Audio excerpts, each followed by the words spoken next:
तो दोस्तों सभी को नमस्कार। दोस्तों मैं इस वीडियो में बात करने वाला हूं जूनियर अकाउंटेंट से संबंधित एक महत्वपूर्ण सूचना सामने आई है। सूचना ये है दोस्तों कि कुछ अभ्यर्थियों के द्वारा हमारे जो RSSB के अध्यक्ष साहब उनसे पूछा गया कि जो जूनियर अकाउंटेंट परीक्षा हुई है उसमें क्वालिफाई मार्क्स कितना कम से कम लाना ज़रूरी है।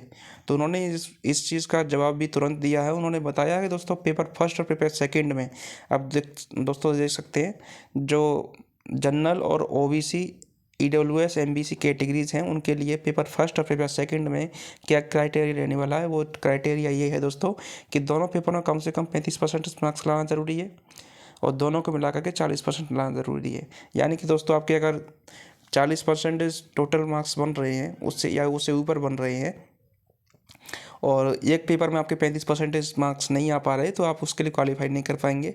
अगर आपके दोनों में 35% मार्क्स आ रहे हैं लेकिन दोनों को मिला कर के आप 40% मार्क्स नहीं लाए हैं तब भी आप इसके लिए क्वालिफाई नहीं कर पाएंगे। तो ये मापदंड general OBC EWS MBC category के लिए ये मापदंड रहने वाला है। इसके बाद हम दोस्तों बात करते हैं SC और ST कैंडिडेट्स के बारे में।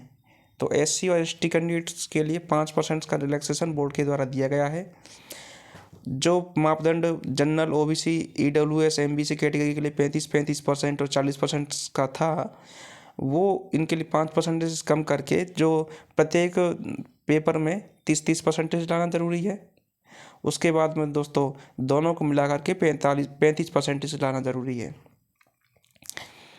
यानी कि कम से कम पेपर फर्स्ट और पेपर सेकंड में कम से कम 30% तो लाना ज़रूरी है। अगर एक में भी इसमें से कम रह गए तो आप इसके लिए क्वालिफाई नहीं कर पाएंगे। और अगर दोनों में भी 30% आपके मार्क्स आ गए हैं और उसके बाद दोनों को मिला करके ओवरऑल आपकी जो 35% नहीं बन पा रही है तब भी आप इसके लिए क्वालिफाई नहीं कर पाएंगे।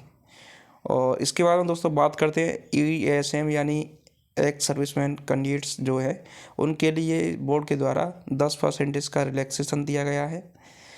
और उनके लिए जो 35% जनरल OBC EWS और उनके लिए था तो उससे कम यानी 10% का रिलैक्सेशन इनको कम दिया गया है। मतलब जो 35% और 40% जनरल OBC EWS उनके लिए रहने वाला था उनके लिए 25% दोनों पेपर में यानी प्रत्येक पेपर में आपको 25% कम से कम मार्क्स लाना ही है और दोनों को मिला करके 30% दोस्तों।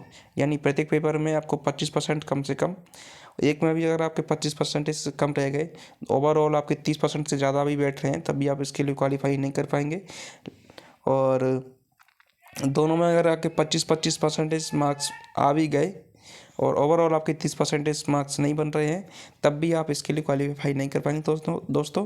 तो दोनों में कम से कम 25% मार्क्स होना ज़रूरी है और ओवरऑल मिलाकर के 30% होना ज़रूरी है।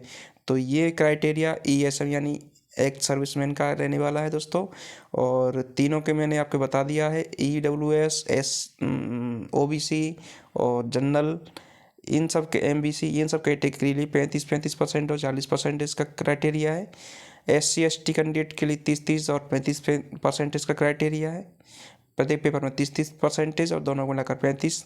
और OBC जनरल और EWS MBC इनके लिए प्रत्येक पेपर में 35% दोनों को मिलाकर के 40% क्राइटेरिया जो है वो रहने वाला है दोस्तों। ESM की बात करें तो दोनों में कम से कम 25% और दोनों को मिला करके 30% मार्क्स लाना ज़रूरी है। तो ये मापदंड दोस्तों क्वालिफाई मार्क्स का उन्होंने बता दिया हमारे आलोक राज जी ने। तो आलोक राज जी जो भी कन्फ्यूज़न है उसको तुरंत दूर कर रहे हैं आजकल। और रिजल्ट के बारे में आपको जानकारी दे दूँ दोस्तों तो रिजल्ट का उन्होंने बता दिया है कि हमने जो भी डिसीजन होगा वही आचार संहिता चल रही है तो जो भी डिसीजन होगा वो चुनाव आयोग की परमिशन से ही होगा। अगर चुनाव आयोग परमिशन देता है तो रिजल्ट आपका समय पर आने वाला है। और समय का मतलब मानो दोस्तों अप्रैल महीने में आपका रिजल्ट देखने को मिल जाएगा। और रही कट ऑफ की बात करते हैं दोस्तों को तो कट ऑफ के बारे में भी मैं पिछले वीडियो में कई वीडियो बनाए हैं उनमें बात किया हूँ। और आपको जो अनुमानित कट ऑफ फिर से बता देता हूँ दोस्तों, जनरल OBC EWS इन तीनों के अगर 45 से लेकर के 50% दोस्तों आपकी बन रही है ना तो आप इसके लिए आपके जो पूरे चांसेस बन रहे हैं आपका सिलेक्शन हो सकता है। उसके बाद में दोस्तों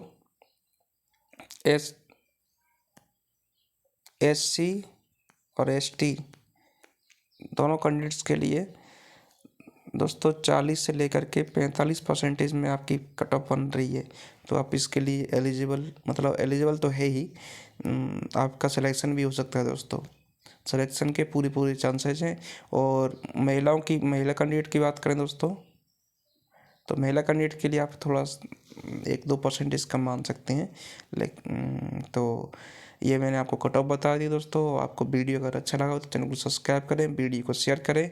धन्यवाद दोस्तों, इस वीडियो में इतना ही।